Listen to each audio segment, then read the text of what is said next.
السلام عليكم ورحمة الله وبركاته. التلاميذ الأعزاء، مرحبا في درس جديد في الكيمياء بعنوان دوزاج ديريكت. إذا دوزاج ديريكت، شنو هو الدوزاج ديريكت؟ أولا هو المعايرة المباشرة. شنو الهدف منه؟ هو تحديد واحد التركيز مجهول أو كمية مادة مجهولة. إذا اللغة العربية الاسم هو المعايرة المباشرة. إذا شنو هي المعايرة المباشرة؟ شنو الفائدة منها أو لماذا تستعمل؟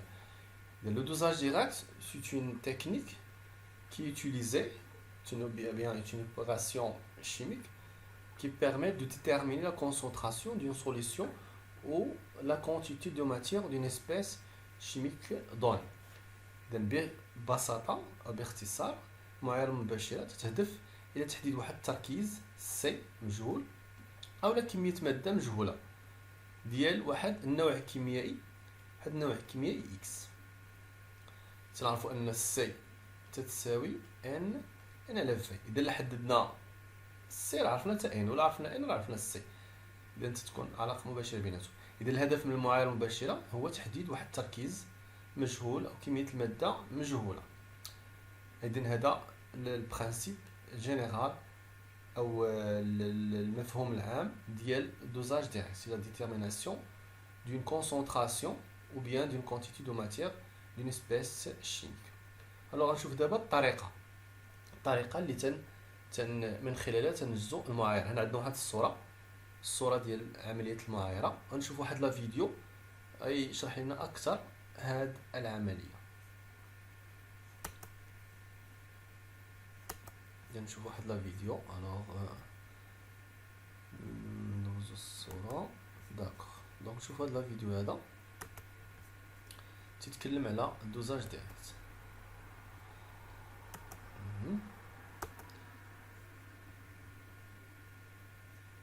اذا باش ننجزو المعايره المباشره تنحتاجو هاد العده هادي. هاد العده الوغ شنو فيها واحد هنايا حوجله، وهنا لتحت عندنا واحد الجهاز اللي تسمى اجيتاتور مانيتيك، تيدير لاجيتاسيون، تحريك مغناطيسي. وهنا الفوق عندنا البيغيت او السحاحه. نعم، سنرى الان تجربه. اذا هذه السحاحه او البيغيت الى الفوق تنديرو فيها سوليسيون، ولتحت هنا عندنا السوليسيون الثاني. يعني عندنا دو سوليسيون، واحد في البيغيت وواحد في هاد الحوجاله، في هاد الفيول الجوجي. الوغ وهنا عندنا تلاحظوا واحد القطعه هنا، واحد القطعه بيضاء هنايا. هذا هو واحد ليمون تدور بفعل هاد لاجيتاتور مانيتيك، اذا من اجل جعل المحلول متجانس. لاحظوا الان تيفتح الروبيني باش يبدا ينزل المحلول اللي في الاعلى على المحلول اللي في الحوجاله. لاحظوا اللون ديالو غيبدا يتغير. نسرع الفيديو شويه باش نشوف. لاحظوا اللون تيتبدل، كان في اللون البني ثم لاحظوا انه اختفى اللون البني واصبح لون الماء او لون بدون لون، اختفى اللون. اذا هذه العمليه، خلال هذه العمليه تغير لون المحلول. عندما يتغير لون المحلول نتحدث عن نقطة التكافؤ التي حدثت بين المحلول الأول والمحلول الثاني. نعم، إذا عندنا محلولين. نذكروا بأن عندنا دو سوليسيون، واحد كان في بروفيت واحد كاين بعدا فيول جوجي. نعم، وواحد كاين في البيغيت. داكو، دونك هذا هو الشكل العام او البرانسيب ديال المعايره. الوغ دابا نشوفوا دابا باش نسميو كل واحد فيهم. اللي كاين في لي بروفيت، اللي كاين في الفيول جوجي تنسميو سوليسيون تيتري او بيان اتيتري. هذا اللي هنايا تنسميوه اللي كاين في الحوجاله تنقولوا ليه سوليسيون اتيتري. اتيتري بالعربيه المحلول المعايره. نتكلمنا على المعايره. معاير، ما معنى معاير؟ يعني عنده تركيز ديالو مجهول او لا كميه الماده مجهوله. نقولوا ليه هو تيكون لتحت. بينما اللي كان هنا في السحاحه هو اللي تسمى سوليسيون، هذا تنسميوه محلول تيترونت. سوليسيون تيترونت المحلول المعاير. اذا بيناتهم غير هذيك الفتحه والكسره بالنسبه للعربيه، ولكن بالنسبه للفرنسيه تيترونت وهنا تيتري او بيان اتيتري. اذا اللي تيكون في هاد السحاحه تنسميوه سوليسيون تيترونت، يعني تيكون التركيز ديالو معروف، هذا عنده سي معروف، وبطبيعه الحال حتى كميه الماده معروفه، بجوج معروفين. بينما في الحوجله الماء اللي تيكون لتحت سواء حوجله او كاس تيكون التركيز مجهول وكميه الماده بطبيعه الحال مجهوله. متى نتوقف؟ عاده نتوقف عندما يتغير لون المحلول. اذا هذه العمليه غالبا تتسمى المعايره الملوانيه، لو دوزاج colorimétrique جات من الكولور، يعني لا كولور سو شانج او كور دو دوزاج. اذا الان بعد ما شفنا بصفه عامه برانسيب وشنا المعدات، قلنا عندنا هاد السحاحه وعندنا الحوجله وعندنا محرك مغناطيسي هدفه هو خلط المحلول جعله متجانس. وهنا عندنا حامل سيبار تيهز لنا العده التجريبيه. الان سنعود الى الدرس لاستكمال الفقرات ديالو. alors on continue. نتمنى تكون الفكره بدات توضح. نشوفوا دابا المستوى الوثيقه كيف سنقوم بملء الفراغ اللي فيها. دابور غنكتبوا البرانسيب دو دوزاج، ومن بعد غنشوفوا العده التجريبيه اللي شفنا قبل قليل. لاحظوا شنو فيها. ديال العده نحاول نحيد. نعم، اذا تنشوفوا هنا سوليسيون تي 30، وهنا كما قلنا في الكاس قبل كانت حوجله سميتو هذا تيسمى سوليسيون اتيتري. لا سوليسيون تي 30 تيكون في هذه السحاحه اللي سميتها بيغات غراديي، سحاحه مدرجه. وهنا عندنا ليمون بارون ايمونتي قطعه مغناطيسيه، وهنا عندنا اجيتاتور مانيتيك وسيبور، غير سيبور حامل تيهز لنا هذا الجسم هذا. ديال العده بسيطه، ولكن اللي ضروري نتعلموا نرسموها، ضروري ترسموها بشكل يدوي باش تقدر يكون سؤال في الامتحان من هذا النوع هذا. دونك اون فا رومبلير دابا هذا الفيد اللي عندنا. ديفينيسيون دو دوزاج ou bien titrage. هذا الاسم تا هو تنستعملوه احيانا، تنقولوا titrage ou bien dosage. Doser ou titrer une espèce chimique, molécule ou ion en solution, c'est de déterminer,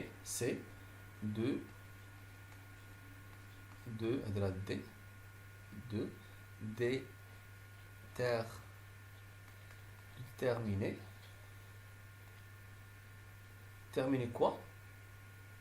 Sa concentration,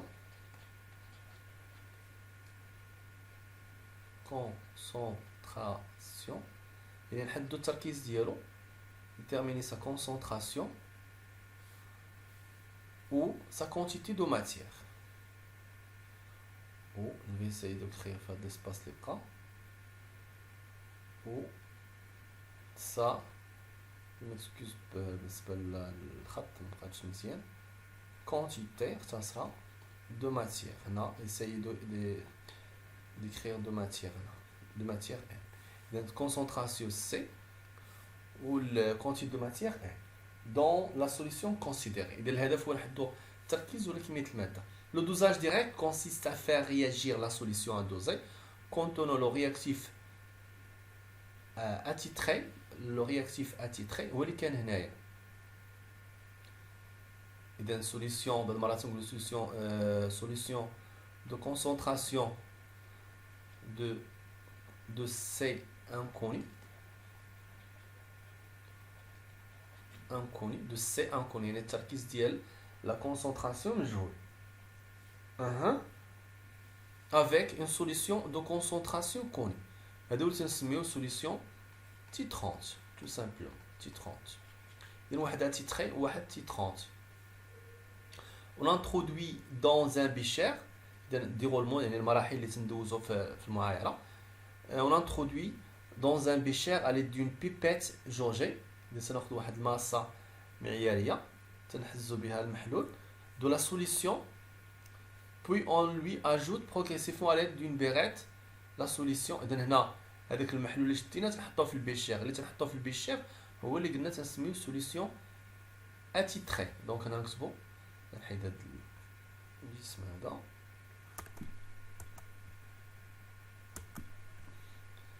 alors donc dans قلنا burette de la solution انا نكتبو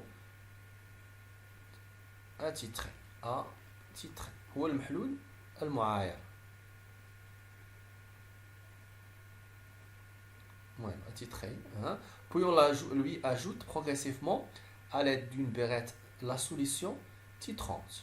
دير واحد attitré والآخر attitrant. ديما attitré et titrante. On utilise un système d'agitation afin d'homogénéiser le mélange. إذا هذه القطعة المغناطيسية الهدف ديالها هو جعل المحلول متجانس. Il se produit alors quoi? Une réaction chimique. توقع تفاعل كيميائي. réaction chimique. بالنسبة لهذا الدرس غيكون في الفرد المقبل réaction chimique. Mise en jeu ou bien qui met en jeu le réactif titré et le réactif titrant. C'est peut-être soit يعني جوج حالات. يقدر يكون نقدروا نقولوا بان يقدر يكون ملون عنده لون هاد الدوزاج كولوري او ان كولور. تنعتذر على الخط مازال خصو يتقاد شويه. ان كولور مازال ما تنكتبش بشكل واضح يعني العده لازال تحتاج الى بعض التمرس. هنا كولوري وهنا ان كولور يعني المحلول في الدوزاج يقدر يكون عنده لون يقدر ما يكونش عنده لون. غنشوفوا كيفاش نقدروا نخليوه الا ما كانش عنده لون كيفاش خصنا ندخلو. لا رياكسيون دو دوزاج دو فيريفي لي كونديسيون سيفونت. هاد التفاعل ديال المعايره خصو يحقق ثلاثه الشروط. الشرط الاول الثاني الثالث ترى ما هي. il doit être l'état final du système est atteint dans une courte durée. اذا الحاله النهائيه خصنا نوصلوا لها بسرعه. اذا شنو نقولوا doit être rapide خصو يكون سريع rapide. تنظن راه النطق يساعد على الكتابة أفضل لما كانش الكتابة واضحة. rapide. Le deuxième ou bien la deuxième condition le réactif limitant est toujours entièrement consommé. المتفاعل المحيط خصو كله يتستهلك. فهذا يعني الشرط الثاني خصو نقولوا بأنه خصو يكون total ou bien complet.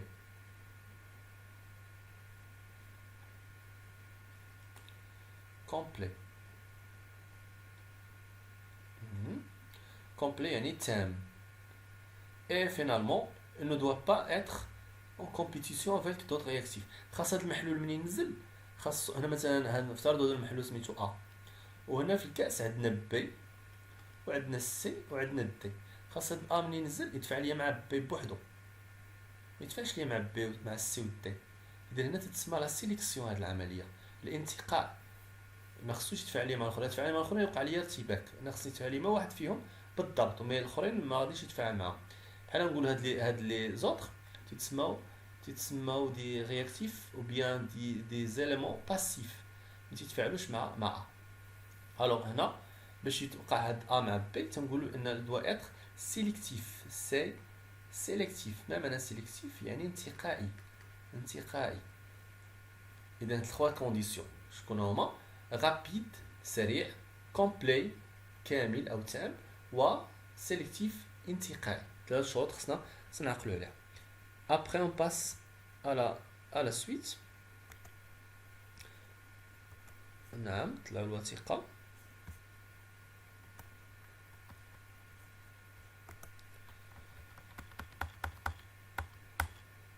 الآن سنتحدث عن ظاهرة التكافؤ أو عملية التكافؤ. ما هي عملية التكافؤ؟ كيف يتم الحصول على ليكيفالونس باللغة العربية. التكافؤ نقطة مهمة متى نحصل عليه هي ملي قلنا قبيله ملي تيتغير لون المحلول. او ديبي Et avant l'équivalence قبل في البداية وقبل ما يوقع التكافؤ لو رياكتيف شكون هو اللي كان لو رياكتيف ليميتون تذكروا بأن في الكأس ديالنا كان عندنا لا سوليسيون اتيتري هنا كان عندنا اتيتري وفي السحاحة في البيغيت السحاحة كان عندنا سوليسيون تي 30 ياك اذا ملي تنحلو حنايا ملي تنحلو الروبيني تيبدا ينزل المحلول فيما تينزل المحلول تي 30 تيوصل للكاس شنو تيوقع عليه تيتفاعل تيسالي علاش لان في الكاس كاين لا سوليسيون اتيتري هو اللي مسيطر عليه والكميه الكبيره ديالو كاينه سوليسيون اتيتري اذا شكون هو لا سوليسيون لو رياكتيف ليميتون لو رياكتيف ليميتون هو اللي تينزل حيت فيما تينزل تيتفاعل ما تيبقاش بينما تيبقى تيتري مسيطر اذا اش نقولوا لو رياكتيف تي 30 هنا تي 30 شكون هو et limitant car il disparaît complètement dès qu'il l'introduit dans le bécher. Oui. On continue. تنستمروا à ajouter le réactif. ديما تنستمروا في إضافة هذا المحلول الفوقاني اللي هو le réactif تيترون. هذيك تيترون نديرو غير ANT بلا ما نديرو E لأن تيترون هذيك فيمينا le réactif راه ماسكولين. إذا لو رياكتيف تيترون إذا تبقاو نزيدو لو رياكتيف اللي كاين في الكأس اتيتري شنو تيوقع عليه تيستهلك اتيتري إذا سو كونسوم اتيتري سو كونسوم بروغريسيفمون جوسكا سا ديسباريسيون كومبليت تيبقى يتفاعل حتى تينتهي كليا إذا انت تبقى تنزلت المحلول المعاير تتنزلو وهذا فيما تنزل تتفاعل لي مع المحلول المعاير تفاعل لي مع المحلول المعاير وهذا تيبقى تيتقادى توصل واحد النقطه غنساليو معاه كله ملي غنساليو معاه كله غنوصلوا لواحد هذيك النقطه اللي سميتها نقطه التكافؤ. اذا التكافؤ عندما يتم القضاء كليا من المحلول المعاير الى المحلول المعاير دونك لا سوليسيون تي 30 va consommer ou bien va réagir complètement avec la solution attitrée. Fait de la on arrive à l'équivalence. Donc à ce moment l'équivalence est atteinte, le mélange réactionnel devient stoichiométrique. إذا تتسمى كمية المادة ديالها تكون متناسبة مع المعاملات التناسبية. Le volume ajouté de la solution T30 pour obtenir l'équivalence عقلوا بأن هذول تنزيدوه. إذا هذاك الحجم اللي ضفناه حيت كل مرة زدنا الحجم تيبقى يتبدل V1 V2 كيما توصلوا للتكافؤ تنقولوا وصلنا لواحد الحجم تسميوه VE. Donc le volume ajouté pour avoir l'équivalence est appelé volume d'équivalence noté VE. On peut repérer le point d'équivalence par l'une des méthodes suivantes. نقدروا نعرفوا هذا التكافؤ من خلال المراحل التالية soit par changement de couleur du mélange réactionnel cas de réaction d'oxydoréduction. إذا كان تفاعل أكسدة اختزال غالبا تكون مرفوق بتغير اللون. إذا الهدف كما قلنا هو نعرفوا نقطة التكافؤ امتى وصلنا لها. قال لك الطريقة الأولى ملي تيكون تفاعل أكسدة اختزال تيكون عنده لون مميز بالتالي غادي يتغير اللون كما شفنا في لا فيديو تعرفوا بأنه وصلنا للتكافؤ. لا دوزيام ميثود هي لو شونجمون دو لا كولور دان انديكاتور كولوري. حنا تنزيدو كشف ملون بحال مثلا البي بي تي تياخذ اللون ازرق ملي تيكون محلول قاعدي، لون اصفر ملي تيكون محلول حامضي، ولون اخضر ملي تيكون محلول محايد. اذا هذا تنزيدو المحلول ملي تيكون اسيدو بازيك غالبا ما تيكونش عندهم اللون المحاليل الحمضيه القاعدي ما عندهاش لون فتنزيدو لها كشف ملون. Et la troisième méthode est soit en traçant la courbe de variation d'une grandeur physique par suivi de son évolution en fonction du volume versé de la solution titre. Cas de dosage conductiométrique ou dosage pH mètre. إذا كيف ذلك؟ في المحلول تنزيدو أو في الكأس تنزيدو واحد الإلكترود، تنديرو حنا واحد الإلكترود تربطوه بالبي اش، تنديرو بي اش متر، جهاز البي اش متر. إذا شنو يوقع؟ بي اش متر تبدا يعطينا قيم ان خلال هذه المعايره البي اش يبدا يتبدل من قيمه لقيمه ومن خلاله ترسموا منحنى تنديروا فيه البي اش بدلاله الحجم ديال المحلول تي 30 وبيان المحلول المعاير. تنشوف تلقاو منحنى، او نقدروا ما نديروش جهاز البي اش، نقدروا نديروا جهاز ديال قياس المواصله لا كونديكتونس، وبالتالي نقدروا نرسموا منحنى ديال المواصله بدلاله حجم المحلول المضاف اللي هو محلول معاير. وهذا النوع هو اللي غادي نشوفوه في الفقره المقبله. اذا قلنا ثلاث طرق، جوج منهم تتعلقوا باللون. الا كان محلول ملون راه ماشي مشكل، تنلاحظوا تغير اللون. الا ما كانش المحلولين عندهم لون مميز فتنضيف لهم كاشف ملون. والطريقه الثالثه هي بتتبع احد المقادير الفيزيائيه كالبي اش والمواصله. باش نعرفوا بطبيعه الحال هذه الطرق ثلاثه الهدف منها هو تحديد حجم التكافؤ، باش نعرفوا من خلاله سنرى ان حجم التكافؤ هو اللي تيمكنني من تحديد الهدف الاساسي من هذه المعايره اللي هو التركيز او كميه الماده، وهو يعتمد بشكل اساسي على هاد ليكيفالونس والنقطه اللي تنوصلوا لها فيها. اذا on passe à la suite.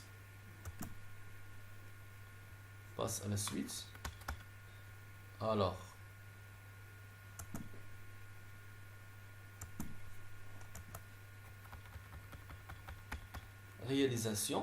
réalisation d'un dosage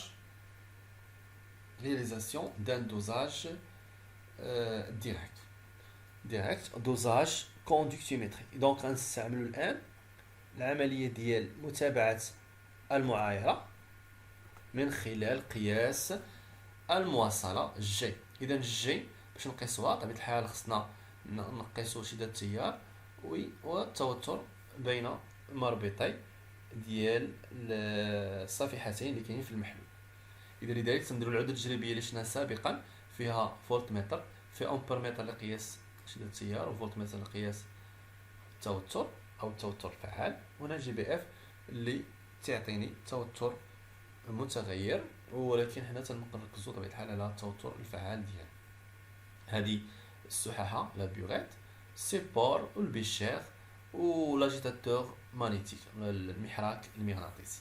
donc pour titrer une solution de l'acide chlorhydrique، اذا l'acide chlorhydrique الرمز ديالو H3 plus Cl- par une solution d'hydroxyde de sodium Na plus OH- bien H- on remplit la burette avec la solution d'hydroxyde de sodium. اذا هنا درنا hydroxyde de sodium، اذا هذا هو T30. T30 يعني معروف التركيز، السي ديالو كوني، هذا السي كوني. لاحظوا في المعطيات تكون عطاوها لنا هي سي هي سي بي. alors le bécher contient un volume dit de 100 ml d'une solution d'acide chlorhydrique de concentration inconnue donc CA. اذا هنا في الكاس عندنا المحلول الثاني غير معروف، سي مجهوله، هذه السي هذه سي سميوها سي ا انكوني. donc on met la cellule conductrice dans le bécher et en mesurant la conductance de la solution. إذا نتبعوا المواصلة نشوفوا ما الذي سيحدث. نمر إلى الصفحة الموالية.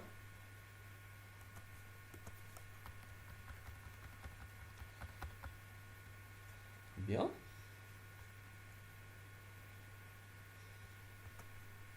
on ajoute progressivement la solution d'hydroxyde de sodium et on mesure la conductance du mélange réactionnel en chaque volume de sode ajouté. Le tableau suivant regroupe un exemple de mesure réalisée. إذا تلاحظوا الآن الحجم المضاف اللي كان في السحاحة تيتزاد في الكاس. حجمها هو كنبدا من 0 1 2 3 4 5 6 7 8 9 10 حتى ل 16. انا نتبعوا نشوفوا دابا شنو واقع للمواصله. المواصله كانت 22.5 في الاول، ولات 20 ولات 18 17 15 13 12 10. اذا شنو تيوقع لها؟ تنخفض. لاحظوا بان المواصله تتنزل ومن بعد عاوتاني لا سويت 8.9 7 8.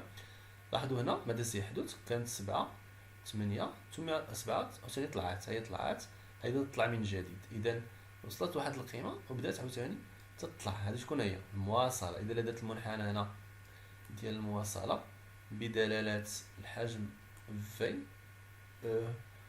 او بيان في ديال السوليسيون المضاف فالمواصلة انخفضت وارتفعت، انخفضت وارتفعت. إذا هاد العملية تحتاج إلى تفسير علاش انخفضت وارتفعت، وشنو غنجاوبو عليه على شكل في السؤال ربما الثاني أو الثالث. إذا العملية ديال المواصلة عطاونا القيم غادي نستغلوها. Donc le tableau suivant regroupe un exemple de mesure réalisée. Première question, écrire l'équation de la réaction de dosage. الدوزاج قلنا بين حمض الكلوريدريك والسوليسيون الثاني هو هيدروكسيد دو صوديوم. دونك بالنسبة لنا هنايا غنفتح واحد بحال الملاحظة concernant l'acide chlorhydrique. l'acide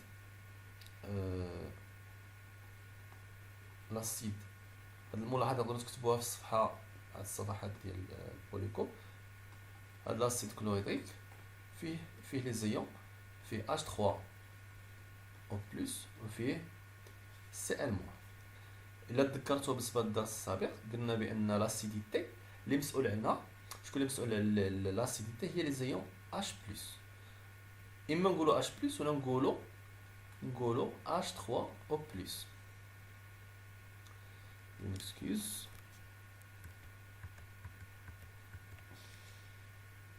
وبيان نقولوا الايونات H3 او بلس. علاش؟ لان الفرق بين H+ و H3 بلس هو ان هذا H+ تكون التصقت بجزيئات الماء H2 فقط.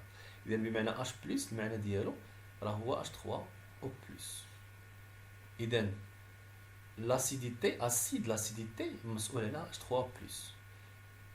شنو يعني ذلك؟ يعني ان السي ال ما عندهاش حتى دور في هاد لاسيديتي. اذا هاد ليون هذا تيتسمى ايون سي ال تيتسمى ايون باسيف. ما معنى باسيف؟ يعني غير نشيط او غير نشيط، نعم، او سلبي غير نشيط، ما خدامش في هاد العمليه ديال لاسيديتي، ما عنده حتى دور، تيبقى متفرج.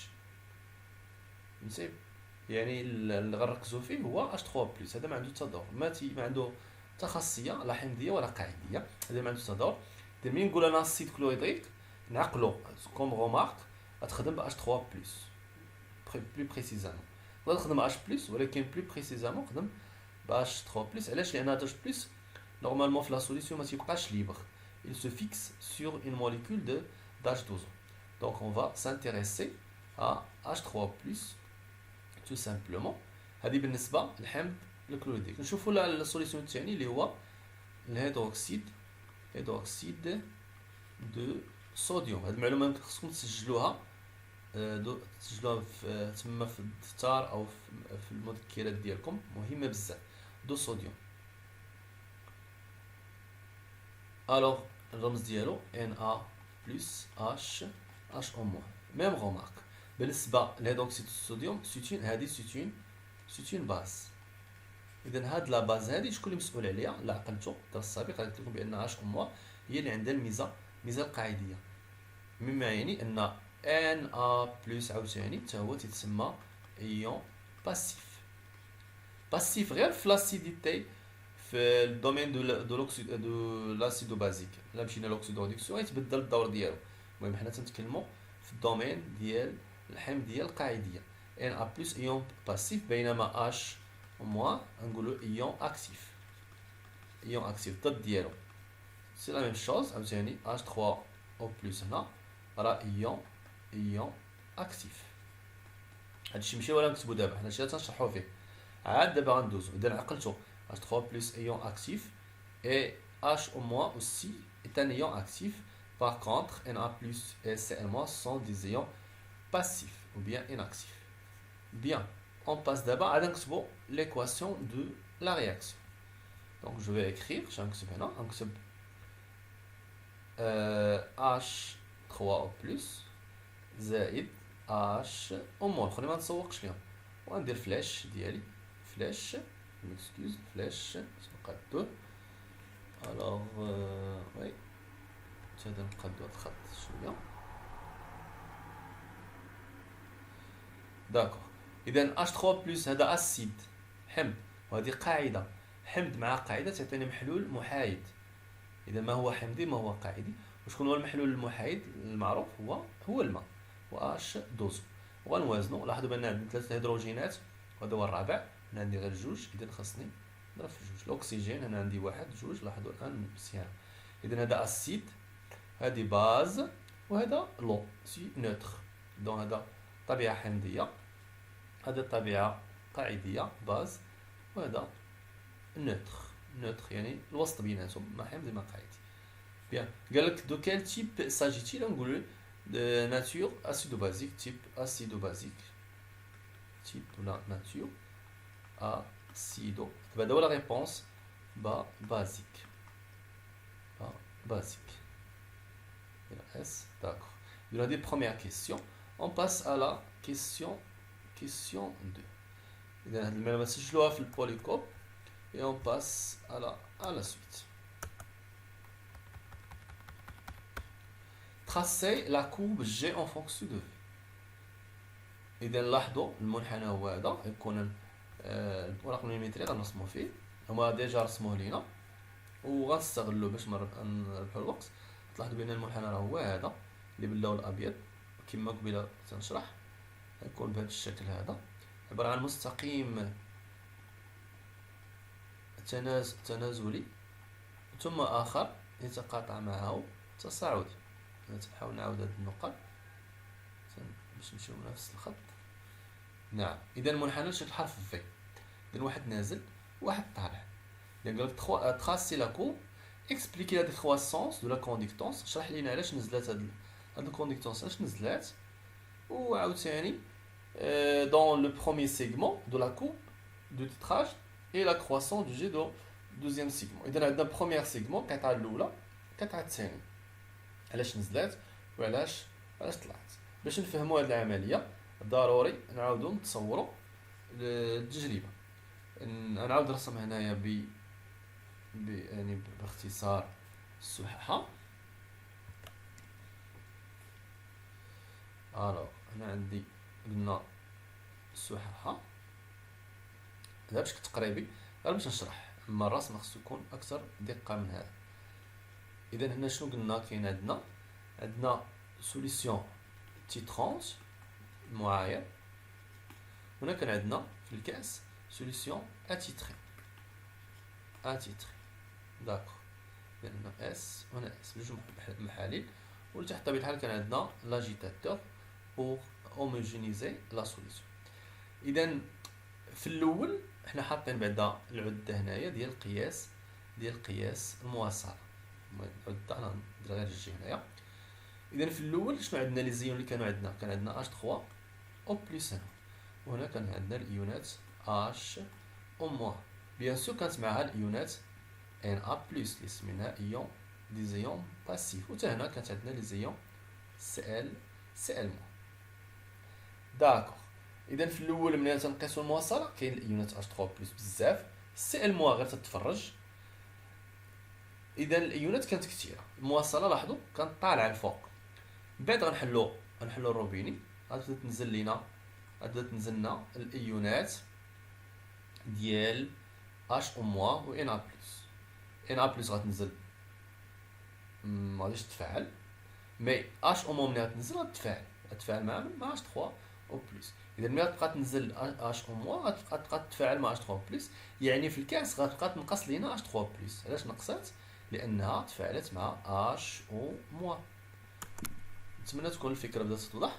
اذا هاد H او موان ملي غتنزل ما غتبقاش في الكاس، ولكن غتمشي مباشره تتفاعل مع H3 بلس. اذا ملي غتفاعل مع شنو تعطيني H دوزو. اذا H دوزو ماشي ايون، ما فيه لا طبيعه، ماشي ما عنده لا شارج بلس لا موان.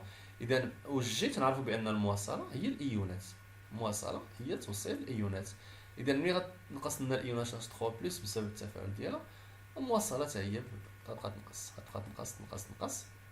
كلما حلينا الروبيني ونزل المحلول كل ما نقصت H3 بلس. اذا المواصله، لان الالكترود كاين في هذا الكاس اللي فيه H3 بلس، المواصله هي بدات تنقص الى ادنى قيمه ممكنه. في هذه النقطه هذه غنكونوا تم القضاء كليا على H3 بلس.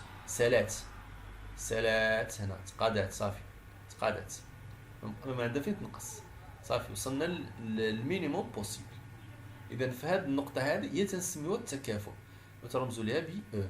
وهذا الحجم هو اللي تنسميوه حجم التكافؤ. ما معنى التكافؤ؟ اي كميه الماده ديال القاعده تكافئ كميه الماده الحمض. واحد تقضى على الثاني، هذه قضات على هذه. اذا بعدها ماذا يحدث؟ بعدها نستمر في صب المحلول اللي هو تي 30 محلول معايير. ملي تينزل دابا يولي ينزلوا اش او موان، تبقى تنزل هاد اش 3 بلس 3. اذا ملي تنزل ما تلقاش مع متفاعل، اذا شنو يوقع لها؟ تبقى تراكم لينا في الكاس، ولا تراكمات بما ان اش او موان ايونات، اذا الجي ستبدا من جديد في الصعود. هذا ما نلاحظ هنا. ايضا ان ا بلس هي تتزاد هنا، ولكن اللي مسؤول بشكل كبير هي اش او موان، لان التوصيل ديالها افضل بكثير من ان ا بلس ولا حتى من سي ان. اذا ملي تبقى تنزل اش او موان ما تلقى مع متفاعل، وبالتالي الكاس له فيه الايونات اكثر، مما يفسر ارتفاع الجديد للايونات او للمواصله داخل المحلول. اذا نتمنى يكون هذا الشرح واضح، ولا ما فهمتوش عاودوه باش تستوعبوا اكثر. والان سنحاول كتابه هذه الجمل بشكل مختصر في المكان المخصص لها. اذا نحيو هذا الشيء. نتمنى راه المهم المنحنى راه شرحته قبيله، او الشكل ديالو الفيرا واضح. الان الكتابه سنكتب ذلك في هذه القطعه. اذا نقدروا نسميو هذه النقطه مثلا ا، ونسميو هذه قلنا او، وغادي نسميوها مثلا بي، ونقولوا سيغما. نديرو 3 زيدي، نقولوا سيغما قطعه سيغما ا او، القطعه ا او. شنو كاين؟ علاش دي كرواسونس؟ دي كرواسونس دو لا كونديكتونس علاش est due, ou bien la décroissance de la conductance est due à la consommation des ions H3+. La décroissance de la conductance G est due يعني يدي معنى ديالها يعني بسبب يدي à la consommation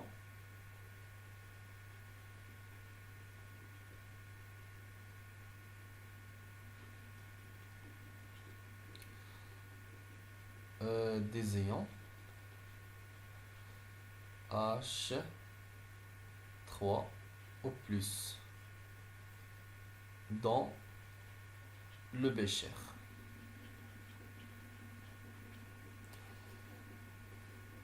هذه فيما يخص الفقرة الأولى أو القطعة الأولى. من بعد شنو كاين البوان ديكيفالونس. البوان ديكيفالونس سميناه، ما سولناش على البوان ديكيفالونس، سولنا على علاش انخفاض وعلاش ارتفاع. حنا نقدروا نكتبوها في unité هنايا، نقولوا بأن la consommation des ions arrive au maximum au point E qui représente le point d'équivalence, ou bien à l'équivalence à l'équivalence le réactif اللي الفوق اللي كان في السحاحه كان في البوريت اللي هو لو رياكتيف تيترون. شنو تيدير؟ détruit ou bien réagit ou bien détruit يقضي يعني détruit يعني يقضي أو يستهلك. détruit totalement كليا bien complètement totalement le réactif la transmission le réactif titré ou bien réactif atitré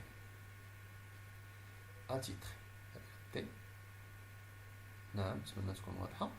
إذا le réactif titrant ou bien le réactif titrant détruit le réactif atitré. واحد قضى على الثاني.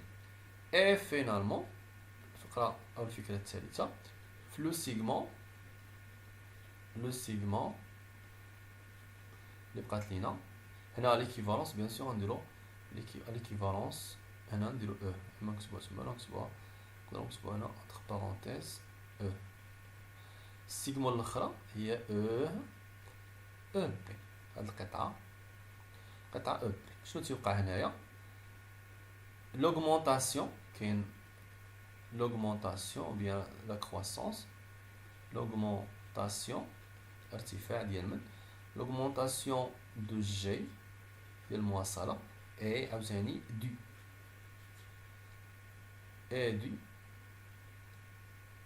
à l'augmentation due à la croissance ديال croissance des ayants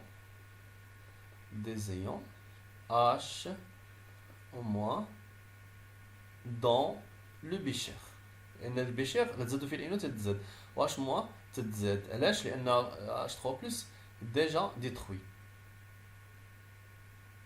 نقولوا رياكتيف تيترون ديتروي وي دونك اش موا قلنا دي زيون اش موا دون لو بيشير ميرسي صاحبي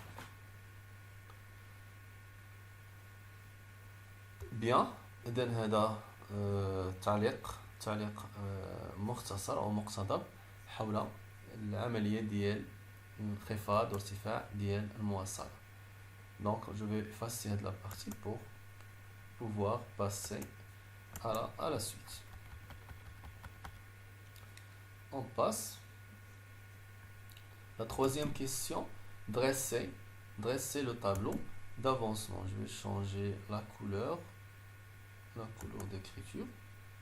Oui. Bon. قالك dresse le tableau d'avancement de la réaction. إذا هنا نكتبو معادلة التفاعل قلنا كاين H3 بلس مع من تيتفاعل H3 بلس زائد عفوا زائد H او موان نكتبوها في الخانة الثانية وغندير واحد السهم هنايا حتى نوصل الخانة الأخيرة اللي غندير فيها جوج H12. كنعرفو بأن H3 بلس هنايا فيه الماء إذا نديرو ليه أكو مميح تا H او موان تا هو مميح وهذا ماء. اذا الماء هنا كاين هنا وهنا اذا عندنا الحق هنا نكتبوا بان كلشي فيه الماء. اذا الماء متوفر بكثير اذا نديرو وفير باللغه العربيه الفرنسيه وفره تنعبروا لها بليكسي نقولوا اون اكسي داكور. اذا هنا لاسيد تقدروا تسميوها كميه الماده ديالو ان ا والقاعده ان بي لا باز ولا السيد.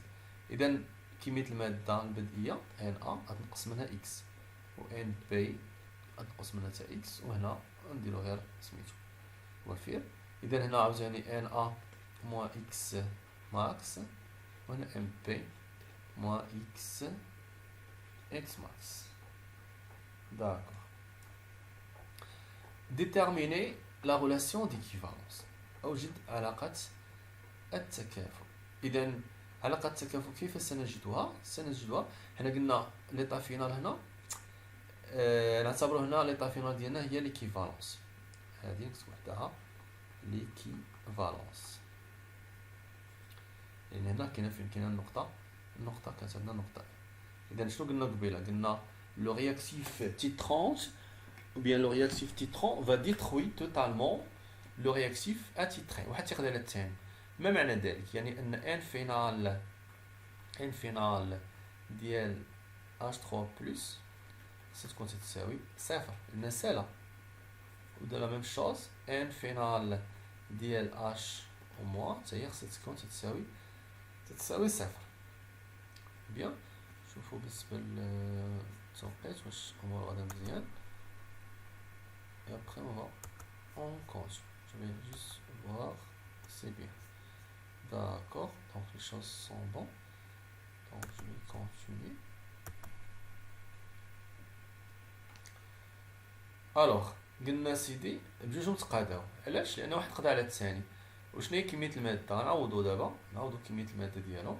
هذا هو ان ا موا اكس ماكس ايكال زيرو والثاني هنا ما نقولوش او غنقولو اي بجوجهم حيت بجوجهم يوليو دي رياكتيف ليميتون. اي. واحد نقضي على الثاني ان بي موا اكس ماكس تساوي هي زيرو. هذا معنى ذلك نتبعو دائما هاد النظمة. يعني اكس ماكس في الحالة الأولى غتساوي لنا ان ا، و اكس ماكس في الحالة الثانية اي تحت الحال هو اكس ماكس في الحالة الثانية تساوي لنا ان بي. شنو هي ان ا؟ ان ا كمية مادة الحمض. كمية مادة الحمض غنكتبو بدل التركيز ديالو هي سي ا في ا، حيت سي هي ان على في. وكذلك الشأن بالنسبة للان بي هي سي بي في بي. وبالتالي ماذا نستنتج؟ بما ان اكس هنا اكس ماكس هي اكس ماكس، يعني ان ا تساوي ان بي. هذا يعني ان ان ا تساوي ان بي، او بعبارة اخرى ان سي ا في ا تساوي سي بي في بي. هاد العلاقة الأخيرة هي اللي تنسميوها غولاسيون ديكيفالونس. وهنا غنزيد واحد الحرف، غنزيد او. علاش او؟ لأن التكافؤ وصلنا إليه عندما وضعنا أو قمنا بصب حجم ديال في او ديال ليكيفالونس. إذا هذه سميتها غولاسيون très importante de la relation d'équivalence. relation d'équivalence. إلى أن نعتمد عليها في تحديد المجهول. إذا الجدول تا هو خصو نسجلوه في الوثيقة باش نربحو الوقت. ثم الآن سنقوم بمرور السؤال الأخير. نعقلوا العلاقة سي أف في أ تساوي سي بي في في. بيان.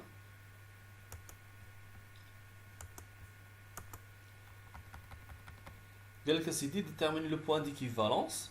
déterminer يعني géométriquement les points d'équivalence عاد نديرو la concentration CA. إذا نشوفو هنا لاحظوا بأن حجم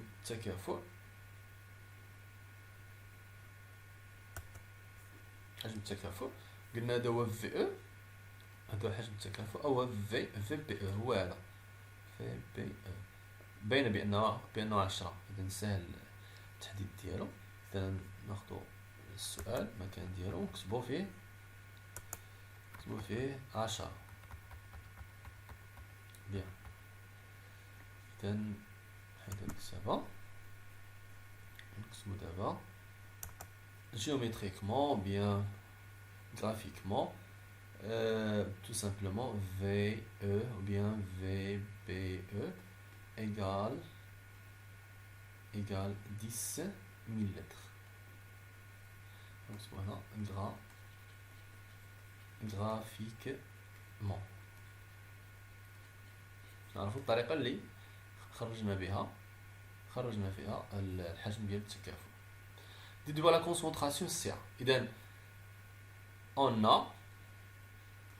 a CA VA est égal CB VBE implique que CA، لاحظوا المجهول اللي كان هدف من الدرس كله هو التركيز مجهول هو CA.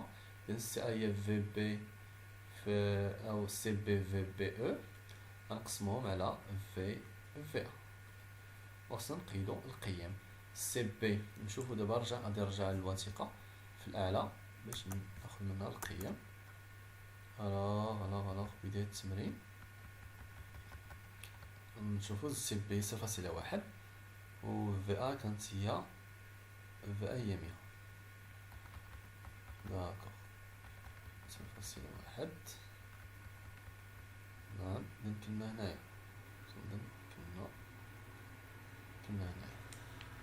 إذا 0.1 ناخد الستيلو. إذا 0.1 غنضربوها في بي او هي 10. غنخليها بالمليلتر لأنها اختزل المليلتر مع المليلتر وندير 100. إذا 0.1 في 10 هي 1 على 100 هي. إذا التركيز يكون هو 10 أس ناقص 2 مول بار لتر. إذا ديال من هذا هو ديال السي. إذا المعايرة سمحت أو مكنت من تحديد تركيز مجهول اللي هو سي. نتمنى تكون الفكرة واضحة. هذا تمرين تطبيقي هو عبارة عن تجربة وتمرين في نفس الوقت. وندوزو الآن الدوزاج. هنا كان خطأ مطبعي، ما نقولوش كالوري، نقولو كولوريمتريك، يعني بالعربية المعايرة الملوانية. إذا ثانيا المعايرة الملوانية. إذا الآن المعايرة الملوانية ديجا عندنا محلول عنده لون، محتاجين نزيدو ليه لون، وغادي غالبا تكون التفاعلات ديال اكس ارتيزان. إذا بوغ تيتري سوليسيون دو سلفات دو فير، تيتري إذا هذا المحلول لا يكون فيه المشكل أو يكون فيه المجهول، باغ اون سوليسيون دو بيرمانات دو بوتاسيوم، هذا يكون معروف. اون رومبلي لا بيغيت، إذا لا بيغيت هي السحاحة ديما تنديرو فيها المحلول اللي معروف أو معروف التركيز، افيك سوليسيون بيرمانات دو بوتاسيوم دو كونسونطراسيون، هذا التركيز معروف. لو بيشير كونتيان 10 مليلتر دون سوليسيون دو، إذا هذا ولا تنكون فيه المجهول. إذا نلاحظوا السي، هنا السي ان مجهولة ولا السي 2 معروفة. On ajoute progressivement la solution de permanent de potassium. Oui. المهم سجلوا هاد المعلومات. هنا غنمحي هاد الشي هذا وندوز للتتمة ديال الصفحة jusqu'à au point d'équivalence. إذا البوان d'équivalence نقطة التكافؤ correspond au début de l'apparition de la couleur violette. violette هذاك اللون البنفسجي ظهر dans le بيشير. في كان اللون البنفسجي كان هنا، حيث كما تعلمون فيما يخص الألوان. باش ناخذ الستيلو، اللون البنفسجي فهو مميز للأيونات امينو 4 موا. هاد 4 بلس ما عندهاش لون سون كولور او بيان ان كولور، وهذا عنده لو فيوليت. ديال الفيوليت فين كانت؟ الفيوليت كانت هنا، كانت في هاد الفيوليت. هنا ما كان، هنا اللون اف او دو بلس عنده لون اخضر، وهذا سون كولور. اذا قال لك غنبقاو نزيدو متى نعرفوا ملي نعرفوا التكافؤ؟ ملي يبدا يظهر لنا اللون البنفسجي. في الاول كان خضر، يعني كانت الايونات هذه المسيطره، ولكن غير غيبدا يظهر الخضر يعني راه الايونات اف او دو بلس تقادات. علاش تقادات؟ لانها تكون تفاعلت مع ام ان و 4 موا، تفاعلت معها وغير بدا يبدا لنا اللون البنفسجي، يعني راه وصلنا للتكافؤ. يعني كميه الماده ديال اف او دو بلس اللي كانت تم القضاء عليها كليا من طرف كميه الماده ديال ام ان او 4 موا. وي اون كونتيني. اذا نشوفوا لا سويت ديال هذا التطبيق. l'équivalence correspond au début de l'apparition de la couleur violette. غير تبدا تلاحظ بعض الاشارات ديال اللون البنفسجي وتحبس. دون لي بيشير اون انديك لو فوليوم. اذا الفوليوم حجم التكافؤ عطاوه لينا، سهل لنا العمل، محتاجينش نحدوه من خلال المبيان. expliquer la disparition de la couleur. هنا كاين خطا، ماشي disparition، l'apparition. ها هي هاد الجمله نعاودو نكتبوها. اذا ماشي disparition، سي expliquer l'apparition. انا نديرو هاد ا apostrophe apparition، ظهور. إذا ظهور وليس اختفاء. l'apparition de la couleur violette dans le bichet. إذا l'apparition de la couleur violette est expliquée par la détérioration ou bien la consommation, l'apparition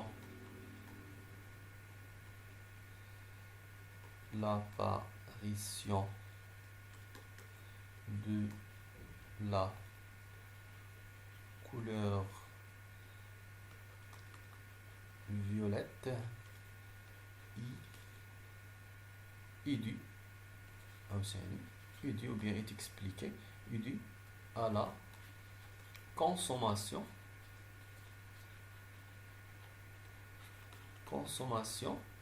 des ions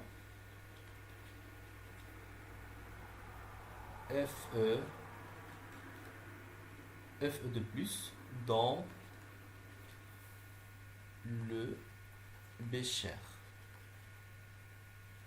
par les ions de permanganate ou bien par les ions Mn, tout simplement Mn au 4 mois. إذا هذه قضات على هذه، وبالتالي ملي تقادت لنا اف او دو بلس، ملي تنزلات ام ان او 4 موا لقات راسها ما كاينش اللي يتفاعل معها، وبالتالي بدات تفرض اللون ديالها. في الاول وحده التقديرات الثانيه، ولكن ابخي لا كونسوماسيون اللي سهلت لنا اف او دو بلس راه بدات تبان لنا ام ان او 4 موا. écrire l'équation de la réaction d'usage. De quel type s'agit-il؟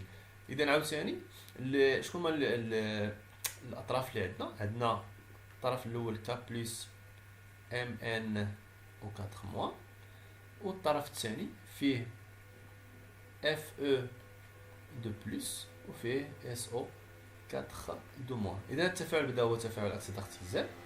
K بلس عاوتاني و SO 4 دو موان ما عندهمش شي دور هنايا، تتسمى عاوتاني دي رياكتيف بيان دي زيليمون باسيف بيان دي زيون باسيف. هذا كان عنده لون فيوليت وهذا كان عنده لون فيرت خضر. اذا الالوان هما اللي كانوا مسيطرين. اختفاء اللون يعني استهلاك، ظهور اللون يعني انتاج. اذا هذا تفاعل مع هذا تفاعل مع هذا. اذا الاكسده اختزال. بيان سور باش نكتبوا معادله التفاعل ضروري نديروا نفس المعادله، لان اكسده اختزال تتميز من نفس المعادله. نحاول نكتبها هنا ونذكروا بها MN 4 موان. MN 4 موان غادي يتحول، نديرو نفس المعادله ديالو MN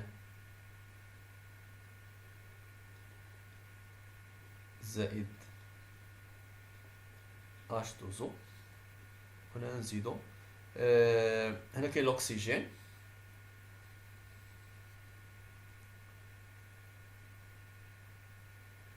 اذا هنا كاين الاكسجين كاين 4، هنا عندنا 1، اذا نديرو 4. ولا عندنا 8 ديال الهيدروجين، اذا نزيدو 8 ديال 8 قدوها بيان. دونك 8 اش بلس. بالنسبه للتمرين نورمالمون كان يعطينا المزدوجات، خصهم يعطيونا المزدوجات باش نخدمو. نورمالمون ما تعطاش لينا في لافان. نشوف واش كاين في لافان ديال ليكزارسيس باش يسهلوا على التلميذ. عاده في هاد التمارين من هاد النوع تعطيو للتلميذ المزدوجات اللي يخدم بها. شوفوا في لافان ديال التمرين واش كاين ما كاينش، للاسف نساو سميت تعطاو بيان تعطاو في لي دوني في الاول. نرجعوا السيتي فين كنا كنا اكسبليكي صافي كنا هنايا. بالنسبه للمزدوجات غنديرو لي كوبل دائما تنحتاجوهم في اكسده اختزال. لي كوبل غنكتبهم هنا MN 4 موان، ونديرو هنا MN 2 بلس، وفي الثانيه غنديرو FE 2 بلس او FE 3 بلس FE 2 بلس. او لا عندنا المزدوجات الثانيه هنا كاين احتمال تكون مزدوجه اخرى اللي هي FE 2 بلس FE 2 بلس FE بوحدها. ونقول لكم علاش. بالنسبه لينا هذا تيمثل اوكس، ها هو هذا اوكس، اذا هذا كاين حاضر. اذا كان هذا اوكس ما تيتفاعل كما قلنا سابقا، يتفاعل مع ريد. لاحظوا ان F2 بلس هنا تقدر تكون اوكس، هنا اوكس تقدر تكون ريد. اذا بما ان حنا هذا عنده اوكس اذا خصو ريد اللي هي هذه. اذا هذه ما يمكنش، اذا ناخذ هذه اللي هي Fe2 بلس. اذا Fe2 بلس سو فورم تلعب الدور ديال ريد. اذا جو كونتيني كاين قلنا MnO4 موان 8H بلس. هادشي راه درناه ديجا، انا تنذكر به. ولا حسبتو الشحن هنا عندي ناقص 1 زائد 8 ناقص N لي زيليكترون ديال لي زيليكترون مازال مكتبتهمش، لا نزيدهم ان شاء الله. نشوف ديال لي زيليكترون تتساوي الجهه الاخرى تتساوي جوج. اذا اللي حسبتي هنا 8 ناقص 1 هي 7 ناقص 7 ناقص جوج تبقى لك 5. اذا زائد 5 لي زيليكترون. الطريقه اللي درناها راجع للدرس ديال اكسده اختزال. اذا 5. وبالنسبه لهذه المزدوجه هي Fe3 بلس Fe2 بلس. اذا ندير Fe2 بلس، هذا غيتحول الى Fe3 بلس زائد ان الكترون. بما ان هنا كاين غير الكترون واحد هنا كاين 5، اذا هذه المعادله كلها تضرب في 5. خاص يكون هاد الالكترونات بحال تنوحدوهم 5. اذا المعادله غنجمعها الطرف مع الطرف. اذا المعادله تكون هي الشكل التالي. غندير MnO4 موان زائد 8 اش بلس زائد 5 اف او دو بلس. سهل. شنو بقى لينا سيدي ام ان دو بلس ايون ام ان دو بلس زائد 5 اف او 3 بلس زائد شنو؟ زائد 4 ديال اش دوزو. إذا شنو هذاك الداش إذا تتسمى قال كيل تيب، نقولو تيب اوكسيدو ريدكسيون. تفاعل أكسدة اختزال. إذا جمعنا الطرفين فحصلنا على معادلة الأكسدة اختزال. إذا إيون المنغنيز مع إيون البرمانات البوتاسيوم. دونك اون باس à la suite. هاد المعادلة غنحتاجوها ضروري، غنحتاجوها في هنا، غنحتاجوها هنا. مغنمحيش للأسف، غنضطر خصني نعقل عليها باش نعاود نكتبها في هاد الخانات هادي. دونك جو في افاسي، ولا حتى جيت نعاود نكتبها. طلع الدوكيمون مزيان pour continuer la correction ديال هاد لابليكاسيون. قالك دريسي لو طابلو هنا، écrire l'équation de la réaction. بون هنا غنكتبوها.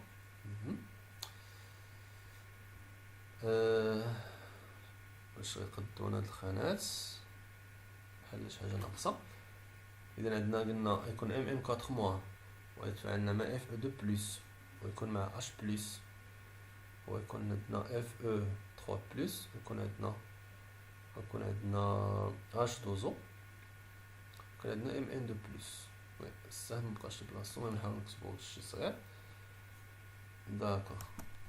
اذا هنا غندير ام ان او 4 موان، وي زائد السيدي 5 اف او 2 بلس، زائد كل خانة تكتب فيها الأيون أو الجسم الثاني 8 اش بلس ضروري. وغندير السهم. داكوغ بيان. دابا مزيان. غيعطينا السيدي قلنا ام ان 2 بلس، وي زائد 4 اش دوزو خلايا الاخرى زائد 5 اف او 3 بلس زائد 4 اش دوزو. تخي بيان، تغيجت مزيان. قلت سيدي ليطا انيسيال شنو كان فيها؟ كان فيها هذا وهذا، كانوا هادو بطبيعة الحال هادو مازال ما كاينينش، مازال ما خلطناش. نديرو زيرو. بالنسبة للماء نديرو عاوتاني اونكسي. علاش؟ لان كاع لي زاليمون فيهم الماء كاين حاضر من الاول حتى الاخر. هاد نورمالمون راه هي تا هذا راه اكو، تا هذا راه اكو، تا هذا راه اكو، كلهم اكو تا الاول، تا ام ان 4 مو نورمالمون راه تا هو راه اكو. نكتبوها لتحت اكو، لذلك تنديرو اونكسي. هنا نديرو شنو نسميوه؟ مثلا نسميوه نذكرو. شوفوا الشكل، كان واحد سميوه 1 وواحد سميوه 2. خدمو بهاد النوطاسيون الشكل. اذا 2 كانت الام ان 4 موان. نرجعو بيان. اذا هذا نسميوه 2 بوزيسيون. كمية المادة نديروها ان 2. هنا كانت عندنا ان 2، هنا كانت عندي ان. من بعد هاد ان 2 شنو وقع ليها؟ غادي تنقص بطبيعة الحال. ان 2 ناقص اكس، هنا ان 1 ناقص ماشي اكس ولكن ناقص 5 اكس. كونسيرنون اش بلس ما تكلمتش عليه. اش بلس غنديرو اونكسي. علاش اونكسي؟ لان هذا تسمى كاتاليزور. هذا تا هو راه اكسي، غير تيشجع التفاعل ماشي طرف. تا هو غنديرو ليه اونكسي وغنتهناو منو. نكمل. اذا ان 2 موان اكس، هنا غتكون ليا اكس، وهنا تكون ليا 5 اكس، كوفيسيون 5 ندير 5 اكس. اذا ان 2 موان اكس ماكس، ان 1 moins 5x max, x max 5x max. Très bien. détermine la relation d'équivalence.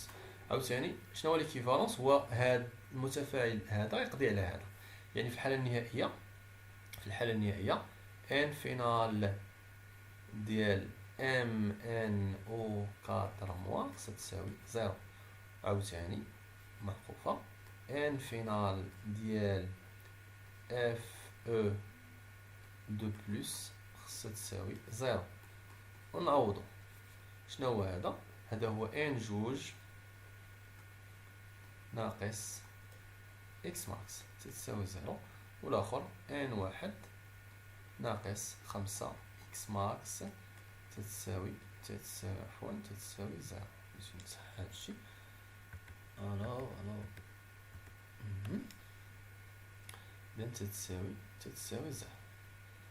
هذا يعني ان اكس ماكس غتساوي لنا ان جوج، و اكس ماكس في الحالة الثانية انا باش مازال خصني ليسباس. ان ماكس اكس ماكس في الحالة الثانية تساوي اكس ماكس تساوي ان واحد على 5.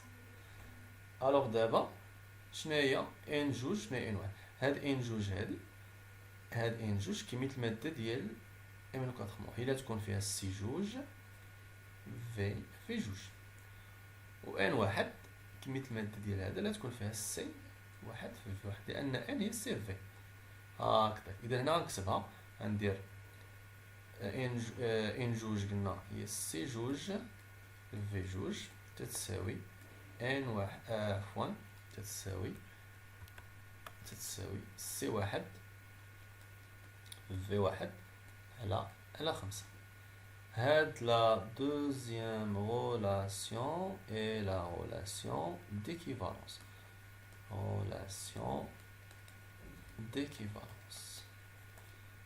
غنشوفو كيفاش غنستغلوها في ايجاد المجهول. شكون اللي كان المجهول قبيله؟ اللي كان مجهول هو اللي كاين لتحت، هو اللي كان سي 1.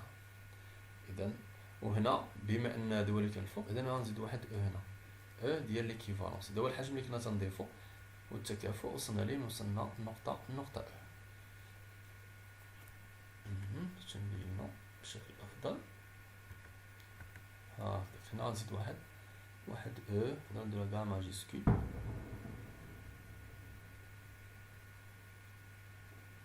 بيان. الوغ اذا عقلوا لا سي 2 في 2 او تساوي سي 1 في على 5. نحي هادشي باش نقدر نكمل. je vais passer à la suite. déterminer le point d'équivalence, déterminer la concentration C. لاحظوا بان C هو المجهول. الان عمليه بسيطه. اذا نعاودو نكتبوا العلاقه. هادشي كله غنكتبوا، قلنا سي 2 في 2 تساوي في 2 فوا او، هنا او تساوي سي 1 في 1 على 5. يعني ان سي 1 اللي تنقلبوا عليها هي 5 سي 2 في 2 او ديال ليكيفالونس على في 1. وتطبيق عددي 5. غنطلع نشوف القيم ديالهم نكمل. اذا خصنا نسيدو شحال، وخصنا في او نقلوهم. حجم التكافؤ نسيت عليه 13 فاصلة. اذا نكتبها هنا بعدا بالنسبه للحجم. هو بعدا حجم سيدي 13.3. اذا 13.3 انا تهنيت منه. شوف عاوتاني بقات لنا في 1 بقات لنا سي 2.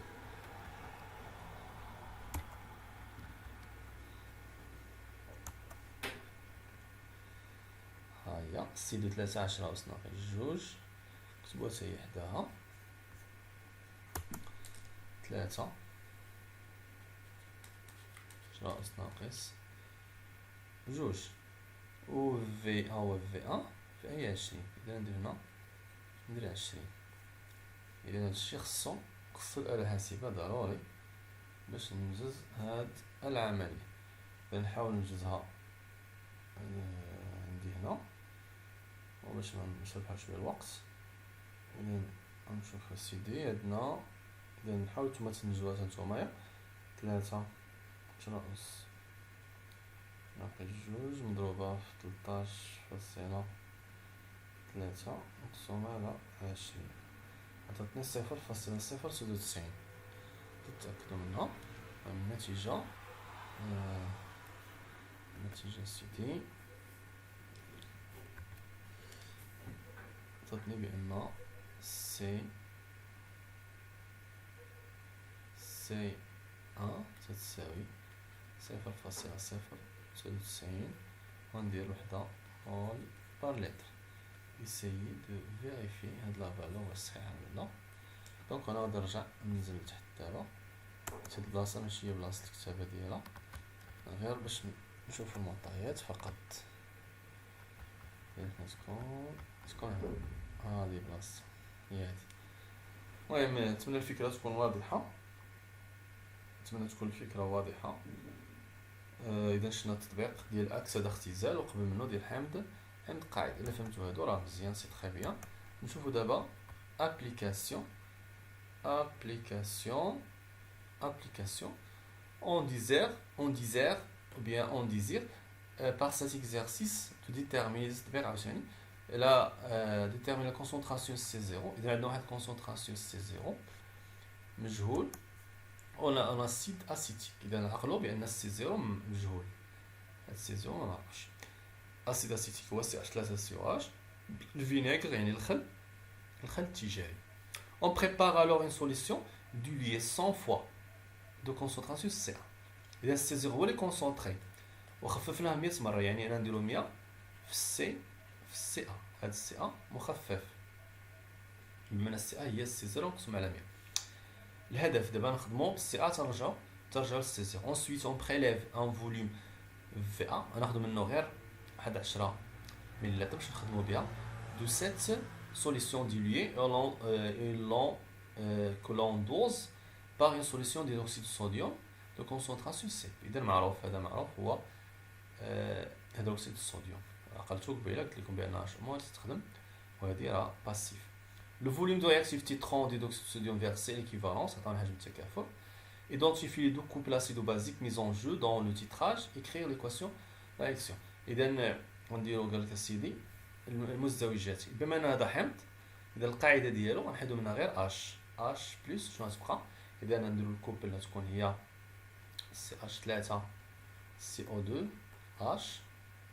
je m'excuse, je vais réécrire هادشي اللي ما بقاتش مزيان، نحاولو نكتبو من جديد.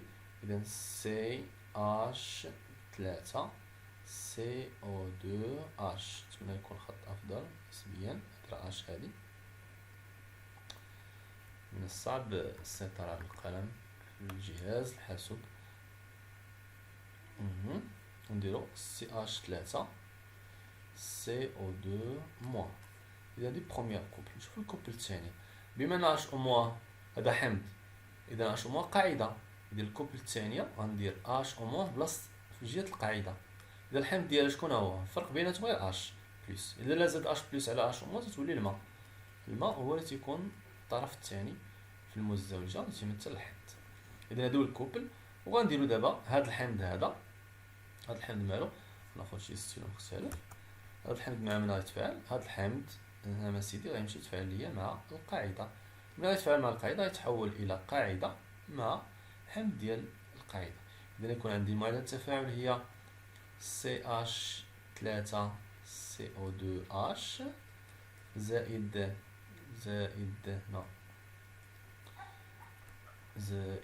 بلاتي هاكداك صايب هاد الزائد هادي تا هي زائد H أو موان سهم. إذا الحمض يولي قاعدة ديالو اللي هو CH3 CO2 موان، والقاعدة تولي حمض ديالها اللي هو H12. Bien, en utilisant la table de avancement, on simplifie, trouver la relation d'équivalence. هاد المعادلة نضطرو نكتبوها من جديد هنا ونخرجو علاقة تكافؤ كما طلب منا في السؤال. بيان، نطلعو الوثيقة نسبيا. الدرس راه في المتناول، راه خاص غير شويه ديال التركيز وشويه الاجتهاد، ان شاء الله تكون الامور جيده. اذا جو في ريكريغ، ناخذ شي ستيلو اخر، ناخذ مثلا هذا، اولا مثلا ناخذ هذا عشان يكون واضح، ربما ازرق افضل.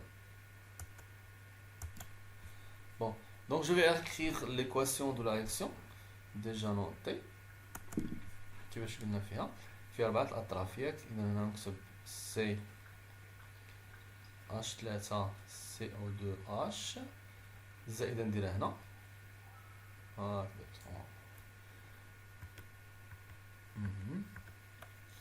زائد سيدي غنديرو تحت هاد الخط، وغنديرو الطرف الثاني اللي هو H أمور، وهنا غندير السهم حتى نوصل للخط الثالث، وندير الخط الموالي وغندير CH3 CO2 موان، وهنا تحت هادي ندير عاوتاني H2O. H2O عاوتاني هنا راه كاين الماء وهنا كاين الماء، إذا هنا أكو وهنا أكو هنا، إذا هنا ندير هنا أون إكسي يعني وفير تانيت من الماء. هنا ندير نسمي هذا مثلا ان ا حمض، وهادي ان بي القاعدة، هنا الزيرو ما كان والو في الأول، هنا ان ا موا اكس ان بي موا اكس، وهنا غندير اكس، هنا عاوتاني ان ا موا اكس ماكس ان بي موا اكس ماكس، وهنا اكس ماكس. كيف سيدي trouver l'équation de relation d'équivalence نفس الديمارش، يعني لثالث مرة تندير العملية. نتمنى توصلوا لهذا الأمر بشكل فردي. إذا ان فينال ديال أ تكون تساوي زيرو بلا ما نكتب الحمض، نديرها أ مختصرة، و ان فينال ديال بي التفاعل الثاني بي، هذا هو سميتو أ هذا سميتو بي، ننقلهم يعني ان ا مع اكس ماكس تساوي زيرو، ولا ان بي ان ا و ان بي هادو كمية المادة البدئية، وهذه ان فينال الكمية النهائية. إذا ان بي مع اكس ماكس تساوي زيرو. إذا شناهي ان ا نورمالمون؟ راه هي سي ا في ا بحال قبيلة ثاني هنا سي بي في بي، ياك؟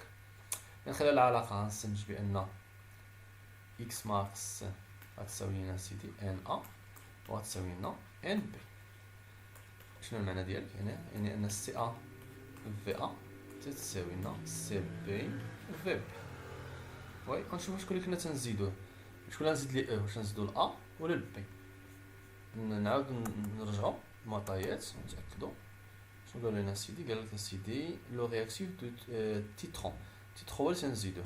إذا في بي راه مكتوبة في بي او ديجا بيان. إذا نجي نكتب هنا نزيد باش نكون بلي بريسي، ضروري خصني نزيد واحد او هنايا، وهادي نديرو لها سيدي واحد التأطير معتبر هو هذا، ونكتبو لها relation d'équivalence هادي طالع عليها الفيل هكذاك. Calcule la concentration acétique CA de la solution de vinaigre dilué عاد نستنتجو التركيز البدئي. إذا ساهلة دابا نديرو سي ا سيدي. إذا عندنا سي ا في ا ماشي مشكل نذكرو بها تساوي سي بي في بي او. هذا يعني أن السي ا غتساوي لنا سيدي سي بي في بي او بطبيعة الحال مقسوم على في ا، ونديرو غير نزيد شي ستيل اخر نخليو الاحمر صحيح واخا سيدي. اذا سي بي و في بي خصنا نقلوهم، نطلعو الفوق ونعاود بعد ذلك. اذا لنصعد لنأخذ القيم فين هما سيدي هاكاك. انا نكتبهم هنا واخا هادشي ما يكونش واضح، ولكن غادي ننزل غتبان. اذا هنا سي ا سي دي تنقلب على سي بي هي هادي 10 أس ناقص جوج، إذا ندير 10 أس ناقص جوج مضروبة سيدي في بي أو 9.7 على في أ في 10 إلا خدمنا بها. أجي نزيدو دابا. إذا فين هنا؟ حنا كنا هنايا، كنا في هاد ليسباس. إذا 10 ناقص جوج على 10 هادي إلا طلعات تولي 10 أس ناقص 3. إذا النتيجة راه باينة بلا الحاسبة. ناقص واحد. إذا تعطيني تساوي، هذا يعني أن سي أ سيدي تساوي 9.7 غتبقى هي في 10 أس ناقص 3 ندير وحدة مول باغ لتر. قالك اسيدي ندوزو على الكونسونطراسيون. التركيز ديال سي زيرو قبل ما نديرو التخفيف، انا قبيله كتبنا بان سي زيرو تتساوي سيدي 100 في سي ا، لان خففنا 100 مرة. اذا تو سامبلومون اذا سي زيرو اسيدي ضربها في 100، هادشي نضربو في 100. اذا ضربتيه في 100 اختصارا غندير 9.7 ونقص هنا، نقص 10 أس ناقص جوج تبقى 10 أس ناقص واحد وندير مول بار لتر. وبهذا أكون قد انتهيت من هذا الدرس. أتمنى تكون الفكرة واضحة. شحال وصلنا ديال الوقت؟ كان بإمكاني كنت أرغب أيضا في إنجاز بعض التمارين، ولكن الوقت ربما وقت غير كافي، أو الوقت يعني طويل بزاف في الفيديو، ساعة وثلث. نكتفي بهذا القدر. إذا شكرا على المتابعة، والسلام عليكم ورحمة الله وبركاته.